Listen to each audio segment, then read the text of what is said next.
భారత్పై అమెరికా అధ్యక్షుడు ట్రంప్ విధించిన 50% సుంకాలపై ఆ దేశంలోని నిపుణులు, తయారీదారులు ఆందోళన వ్యక్తం చేస్తున్నారు.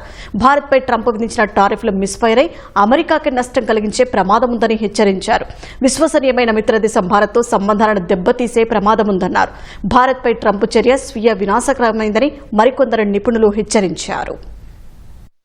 భారత్పై డొనాల్డ్ ట్రంప్ విధించిన సుంకాలు అమెరికాలోని తయారీదారులపై ప్రభావం చూపుతాయని పలు రంగాల నిపుణులు అంచనా వేస్తున్నారు. భారత్పై ట్రంప్ టారిఫ్లు మిస్ఫైర్ అయి అమెరికాకే నష్టం కలిగించే ప్రమాదముందని చెప్తున్నారు. టారిఫ్ల అంశంపై భారత్ దృఢంగా ఉంటే చివరకు ట్రంప్ వెనక్కి తగ్గే అవకాశం ఉందని నిపుణులు పేర్కొన్నారు. భారత్ నుంచి దిగుమతి చేసుకునే వస్తువులపై ట్రంప్ 50% సుంకాల్ని విధించడంపై నాటో సలహాదారు క్రిస్టిల్ కౌల్ నిరాశ వ్యక్తం చేశారు. ట్రంప్ తీసుకున్న నిర్ణయం భారత్ అమెరికా మధ్య ద్వైపాక్షిక సంబంధాలపై తీవ్ర ప్రభావం చూపుతుందని పేర్కొన్నారు.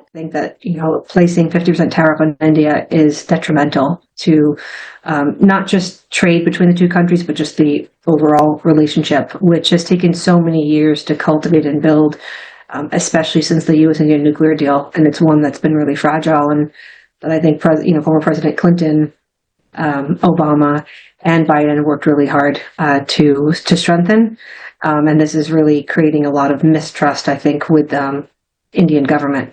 బలమైన మిత్రదేశంతో శత్రుత్వాన్ని సృష్టించేందుకు ట్రంప్ యత్నిస్తున్నారని వాణిజ్య నిపుణుడు శరత్ కోహ్లీ అన్నారు. భారత్పై అదనపు టారిఫ్ల వల్ల ఎదురయ్యే పరిణామాలపై ట్రంప్నకు అవగాహన లేదని చెప్పారు. The move by President Trump to impose additional 25% tariffs on India is self-destructive. He doesn't even know the consequences. He is trying to create animosity with such a strong ally. One is the largest democracy.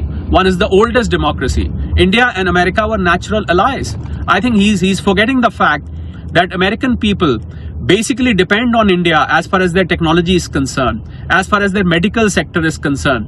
He's alienating himself from rest of the world. భారత్పై America సుంకాల మోతపై Israel స్పందించింది. అమెరికాకు భారత్ సహజమైన, నమ్మకమైన భాగస్వామి అని పేర్కొంది. తాత్కాలిక సవాళ్లు తలెత్తినప్పటికీ పరస్పర ప్రయోజనాన్ని దృష్టిలో పెట్టుకుని సమస్యలు పరిష్కరించుకోవాలని సూచించింది. మరోవైపు ట్రంప్ టారిఫ్ల నేపథ్యంలో ఎగుమతిదారులకు ఉపశమన చర్యల్ని భారత్ పరిశీలిస్తోంది. వాటిలో వడ్డీ రాయితీ, క్రెడిట్ హామీలు ఉన్నాయి.